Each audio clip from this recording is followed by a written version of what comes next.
Welcome to codePannu. Let us see about the subtract operator in Python. The symbol we want to use is the minus sign as we use in mathematics. Let us first create two integer variables. Integers are numbers in Python and variables are the names we give to store values into it.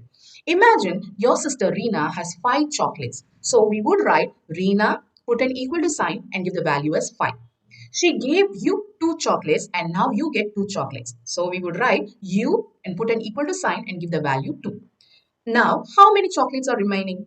It would be the chocolates what Reena had at first subtracted by the chocolates that you have right now, isn't it? So let us print it. Write print open bracket close bracket and put Reena, put the minus sign and write you.